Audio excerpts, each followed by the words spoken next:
یہی نوجوان ہمارا سرمایہ ہے. اور ڈاکٹر اقبال نے تو یہی پیغام دیا نا، مجھے محبت ان جوانوں سے ہے ستاروں پہ جو ڈالتے ہیں کمن. جوان وہی ہے جو قوم کے لیے کچھ کرتے ہیں، ورنہ جو عیاشیوں میں پڑے ہیں انہیں جوان کہلانے کا کوئی حق نہیں. وہ بزدل ہے، بزدل نامرد ہے وہ لوگ جو لوگوں پہ بوجھ بنتے ہیں.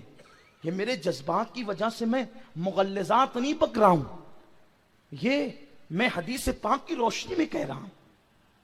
جو عیاشیوں میں ڈوب گئے وہ حوصلہ مند لوگ نہیں ہیں، وہ ہمت کرنے والے لوگ نہیں ہیں. جوان کون ہے؟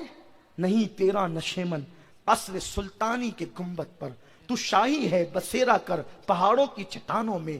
عقابی روح جب بیدار ہوتی ہے جوانوں میں، نظر آتی ہے ان کو اپنی منزل آسمانوں میں. ڈاکٹر اقبال کہتے ہیں مسلم نوجوان شاہین کی طرح ہے، جس کو آپ ایگل کہتے ہیں. اس کی خصوصیت کیا ہے؟ یہ کبھی کسی کا مارا ہوا شکار نہیں کھاتا، اتنا باغیرت ہوتا ہے یہ شاہین. ڈاکٹر اقبال کی شاعری کا مرکز ہے یہ، جو انہوں نے جوانوں کو مثل شاہین قرار دیا ہے، ایگل. ڈاکٹر صاحب کہتے ہیں کہ وہ کسی کا مارا ہوا شکار نہیں کھاتا، یعنی وہ کسی پر بوجھ نہیں بنتا، کسی پہ ڈیپینڈ نہیں کرتا. پتا چلا نوجوانوں کو حوصلہ شاہین کی طرح ہونا چاہیے. کیسے؟ کہ وہ کسی پہ ڈیپینڈ نہ کریں، خود اپنی دنیا بنائے، خود اپنا آشیانہ بنائے، خود اپنے لیے ترقی کی راہیں قائم کریں. اور دوسری چیز شاہین کی یہ ہے کہ وہ بہت اونچا اڑتا ہے، لیکن بہت اونچا اڑ کر بھی وہ زمین کے ذرے ذرے پر نظر رکھتا ہے، حالات پر اس کی نظر ہوتی ہے. تیسری بات یہ، وہ پوری زندگی کبھی گھونسلہ نہیں بناتا، بہت بہادری سے وہ زندگی گزارتا ہے، بغیر گھونسلے کو وہ زندگی گزارتا ہے. اس کے توکل کا عالم یہ ہے. اس کا مطلب یہ ہے کہ مسلم نوجوان یہ جو اڈے بنا رکھے ہیں نا، رات میں 2-3 بجے تک بیٹھ کر غیبت کے، چگلی کے، کیرم کے، تاش کے پتوں کے، کھیل کود کے، ان کو بند کرو. ہماری زندگی کا مقصد بڑا قیمتی ہے. اپنے لیے مت جیو، اپنی قوم کے لیے جیو. جو لوگ قوم کے لیے جیتے ہیں ان کی قوم ان کا نام تاریخ میں سنہری حرفوں سے لکھتی ہے. صلاح الدین ایوبی کون تھا؟ ایک جوان ہی تو تھا. یہ حضور غوث پاک کے مریدوں میں ہے.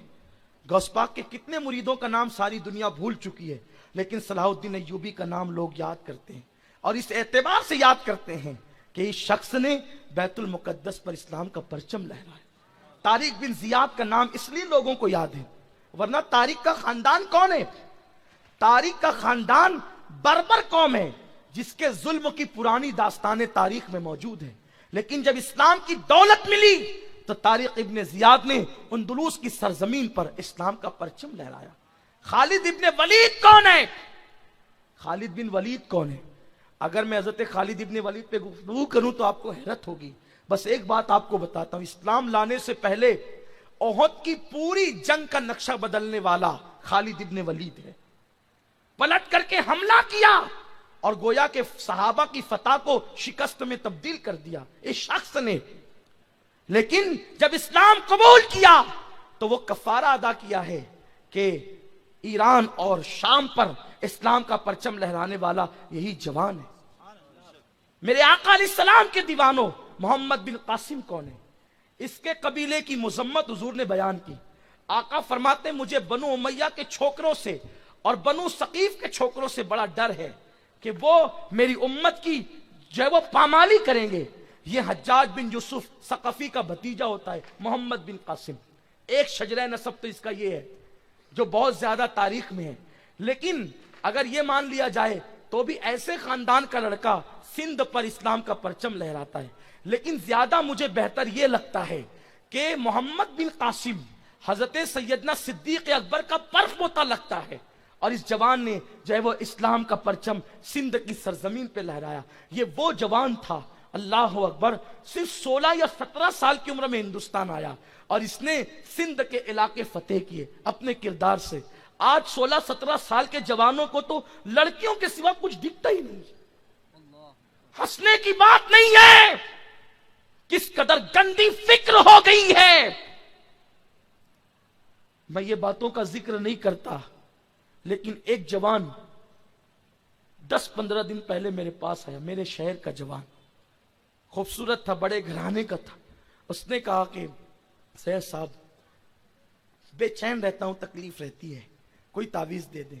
میں نے کہا یار میں تعویذ وغیرہ تو نہیں دیتا، لیکن چلو آئے ہو تو ایک میرے خاندانی بزرگوں کا عمل ہے وہ لکھ کر دے دیتا۔ میں نے اس سے کہا لیکن یہ تعویذ اسی وقت اثر کرے گا جب نماز پڑھو گے۔ اس نے کہا کہ پڑھوں گا۔ میں نے کہا گناہ چھوڑو گے تو اثر کرے گا۔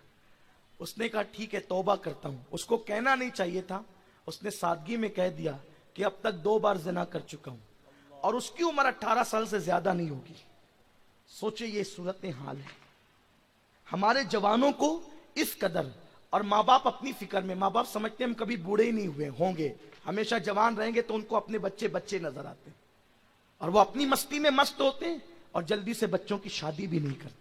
جبکہ اللہ کے حبیب صلی اللہ علیہ وسلم نے فرمایا 3 چیزوں میں دیر نہ کرو، نماز کا وقت ہو جائے جلدی سے نماز پڑھو، جنازہ تیار ہو تدفین میں تاخیر مت کرو، بیٹا بیٹی بالغ ہو جائے تو ان کے نکاح کر دو۔ ابھی کہتے ہیں ہمارا بیٹا پیر پہ کھڑا ہوگا اور وہ یہ بنے گا وہ بنے گا، سب اپنی جگہ ہے، حالات تو دیکھو۔ 1450 سال پہلے آقا نے فرمایا بیٹا بیٹی کی شادی میں جلدی کرو، بالغ ہو جائے تو نکاح کر دو۔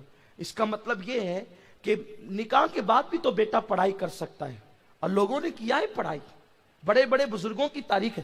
امام اعظم ابو حنیفہ نے اپنی تعلیم نکاح کے بعد مکمل کی ہے، پڑھائی آپ نے جو ہے وہ شادی کے بعد مکمل کی ہے۔ حضرت امام اعظم امام الائمہ سراج الامہ کاشف الغمہ، وہ امام اعظم جس نے کم و بیش 100 مرتبہ خواب میں اللہ کا دیدار کیا، امام اعظم ابو حنیفہ رحمت اللہ تعالی علیہ، اور زندگیاں اس طریقے سے تمام ہو گئی علم حاصل کرنے میں۔ ہمارے ایک مزاج بنائے کہ جب تک ڈگری نہیں ملیں گی شادی نہیں کریں گے، اور یہ بات دن میں 5 مرتبہ حکم دیا ہے۔ ہم ہر نماز میں کہتے ہیں رب